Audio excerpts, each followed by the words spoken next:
Vitamin D deficiency is an increasingly common problem here in the UAE, despite the fact the main source of this nutrient is sunshine. Lucy Taylor finds out why we're missing out and what the repercussions could be. Sand, sea and sunshine. That's what the UAE is celebrated for by visitors and residents alike. But it seems those of us who live here year-round aren't making the most of that sunshine. According to experts, a huge number of people living in the Emirates are suffering from potentially debilitating vitamin D deficiencies, many without even knowing it. It's actually a massive problem. Recent figures have suggested that up to 80% of people in the UAE suffer from vitamin D deficiency.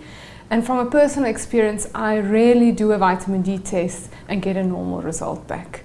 So that just tells you that it actually might be more than 80% of people. You know, despite the abundant availability of sunshine in the UAE, it's really sad that 78% of us are deficient in vitamin D. Now, trust me, I'm not exaggerating when I say that vitamin D deficiency can be a silent killer. But how can this be when we live in a part of the world where sunshine is one thing that's in plentiful supply? To explain, 90% of your body's vitamin D needs to come from direct exposure to sunlight. And in the UAE, even though it's always sunny, the sun exposure is very little. Due to the extreme heat, people don't live outside. They wear clothes that cover them due to social norms.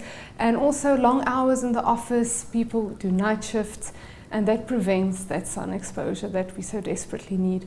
And although many are unaware of the consequences of a vitamin D deficiency, it can ultimately prove life-threatening. Well, vitamin D deficiency can have very subtle symptoms. Some people will not have any symptoms at all.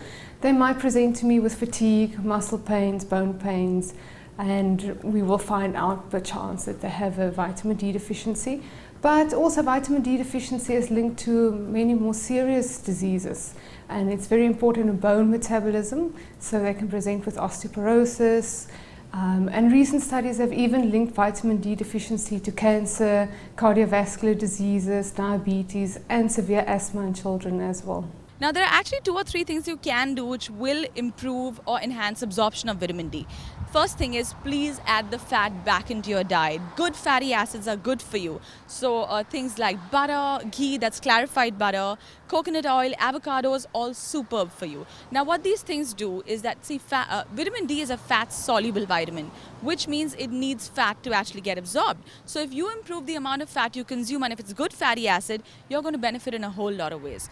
Happily, as Rashi points out, there are ways to bulk up your vitamin D intake. Fatty fish like salmon, swordfish, mackerel, these are great. Eggs. A lot of people here just eat a lot of egg whites. You are not getting any vitamin D if you're going to throw away the yolk. The yolk is good.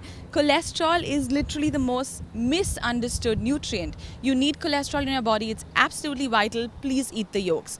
But food alone won't make enough of a difference. Other elements must come into play as well, as Dr. Karla Morrison explains. Well, as a general rule, if you don't even know you have a deficiency, all people should get 15 to 20 minutes of direct sunlight 3 times a week between 11 and 2 p.m.